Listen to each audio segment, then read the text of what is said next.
Does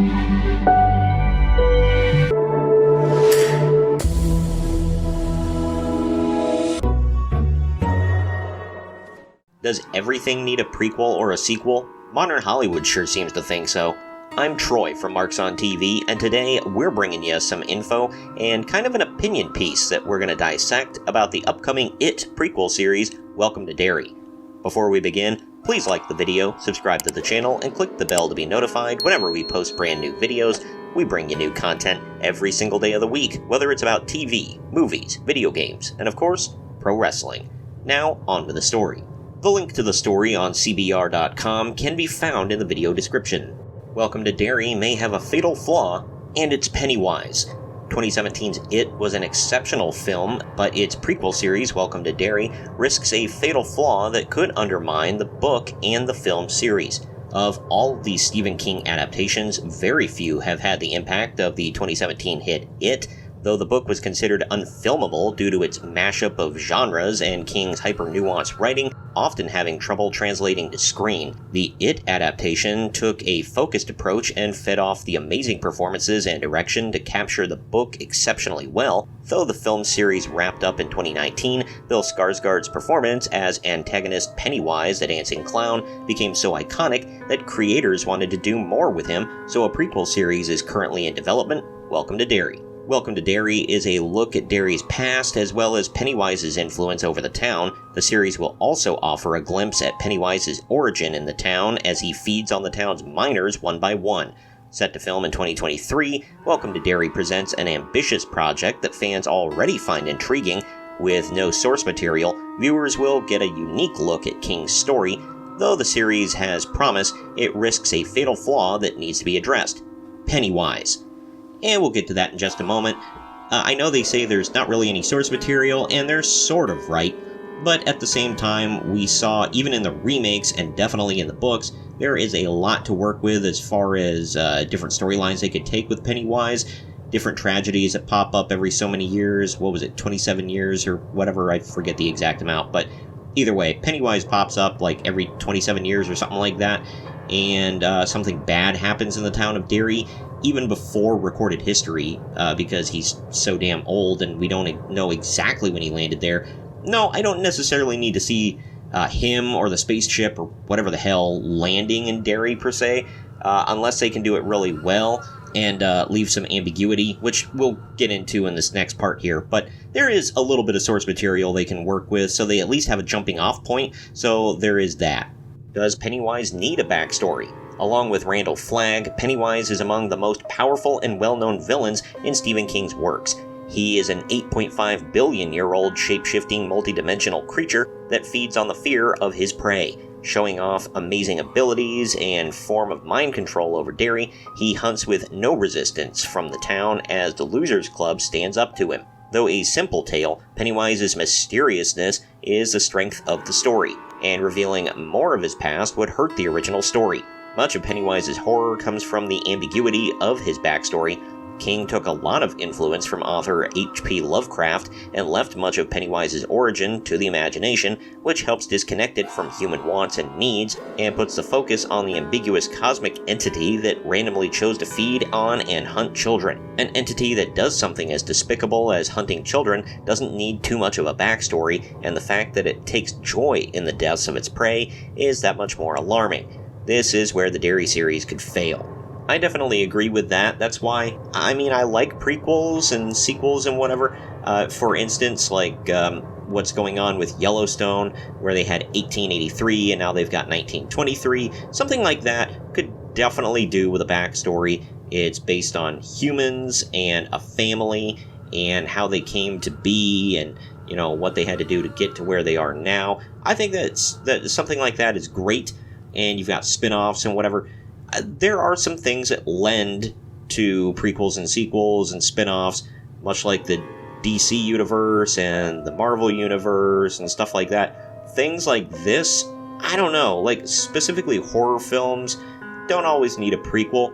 Some of them it's okay, but some of them it's like, I don't really need to know. Kind of makes it less scary, like what Rob Zombie did with his remake of the Halloween movies. I mean, he almost made you feel sorry for Michael, he humanized Michael. He completely changed why Michael did what he did. Whereas, like, in the original, it was like the kid just snapped. He lived an ordinary, normal, middle-class life in a small town and a nice neighborhood, and just randomly one day stopped talking, put on a mask, and massacred his sister. And then after that, he became a psychopath, and it was like he was demon-possessed or something. But then Rob Zombie went and did his thing with it, where it wasn't so much supernatural. It was just, he was a big dude with a lot of strength when he was an adult, and he didn't really talk, and you could kind of see that he had a lot of trauma in his childhood. I didn't really like that. I didn't like how he just retconned the whole thing. And there's so many other things like that. Doctor Who kind of did that with the Doctor, with that horrible Timeless Children storyline. And knowing some of the origins of the Doctor isn't bad, but the way they did it was just kind of like, really? Like, you just kind of ruined the whole thing and retconned it. And just, that's a fatal flaw of Hollywood today, is giving too many details. And no bad guy can just be a bad guy. He's got to have a reason for it, you know, like deep in his past. He's got this trauma, whatever, so you actually feel sorry for him and whatnot. Kind of like what Disney did with Maleficent, where they made her a sympathetic character and not necessarily a baddie that you would root against. And it just seems to happen with that too many times. Sure, you can have some human aspects and some sympathetic aspects to the villains sometimes, but in a case like this, I don't think it's really needed. Anyway, getting back to the article. Welcome to Derry needs to balance its focus. As a prequel to It, the audience already knows Welcome to Derry's ending: the kids die. Though the flashbacks in It revealed that the children were all alive and relived their trauma, that was the point of the book. It was a group of children traumatized by Pennywise's series of violent attacks and their issues with returning to face it. The kids on the new series don't have that luxury, which risks missing the point of the book unless handled carefully. This isn't a criticism of the new series, but a form of alarm. Pennywise and Derry have a rich history of violence and have potential for a series. One thing the show needs to remember is that it was about surviving trauma and its aftermath. Pennywise's story doesn't need to be featured, the story of Pennywise's victims does. All in all, if they have good writers for this show and a good showrunner and people who actually know what the hell they're doing, this could be really good. I really liked the It movies that came out in 2017, 2019. On the other hand, I'm also a purist when it came to, I really, really loved the book. There were certain aspects that just shouldn't have been in the book, and definitely shouldn't have been on screen. If anybody read the books or knows about the books, I think they can figure out what I'm talking about. But other than that, I think you could have made It into a miniseries. And I'm not talking about the 2-part little series with Tim Curry in it back in the 80s or whatever, or the 90s. I'm talking about an actual multiple episode series like they're doing with things now. There's a lot to get into. The book was huge. There's a lot of source material. There's a lot to work with and a lot of different avenues you could go down.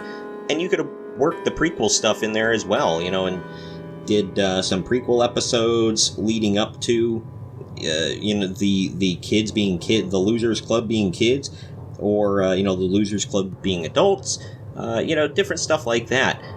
There's so many avenues they could have went down and kept it based in the 50s and the 80s, but they didn't, and they decided to update it to the 80s and the 2000s, and it's fine. I really liked the movies, like I said, so I can't bag on them too bad for that. I really like the casting that they did, and if that's the route you're going to take with it, I think they did a good job, so I can't really criticize them for any of that.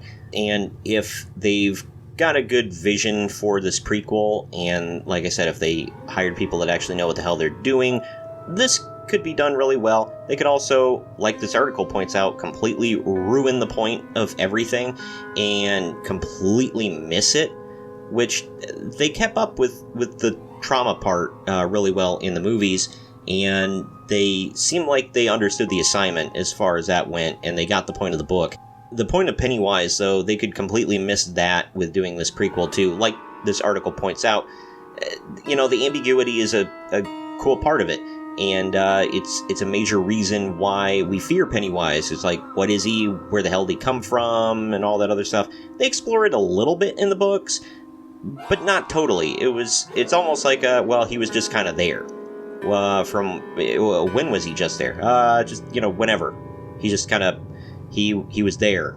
And then, he decided to come to Earth one day, because F it, why not? And started feeding on children. But why? Well, we don't know. He's not exactly forthcoming. And we got a little bit of inner dialogue in the book for Pennywise, but it didn't really reveal much other than he hated that cosmic turtle thing. That's a real sentence. But he was like in a feud with that cosmic turtle thing in the book. But either way, like this article points out, it could be really good, it could be really bad, or it could fall somewhere in between. I just hope they really understand what they're doing, and they don't completely mess up the point and miss the point of everything. I thought the same thing with Star Wars Rogue One. We kind of know how it ends. Everybody dies, so that sucked. But it was really good. I haven't watched Andor yet, but again, we kind of know Andor dies in Rogue One, so what the hell is the point? But I heard it was really good. So it's one of the better Star Wars properties since Disney bought them out. So we know the ending of this, but they could still make it work. I'm definitely going to watch it because it is my favorite Stephen King book ever, and I loved all the adaptations on screen. So I'll be keeping my eye out for this one. I'll definitely review it when it finally drops. I want to hear from you all, the people, about all this. Just tell me what you think. Are you excited for this? Did you like the It movies from 2017 and 2019? Did you like the update, bringing it to the 80s and 20-teens? Or did you not care for that part? Did you like the book? What do you think of It and Stephen King as a whole? And are you excited about this new show?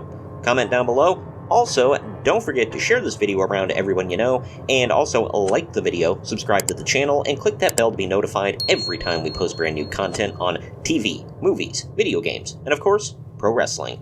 I've been Troy from Marks on TV, and we'll see you next time.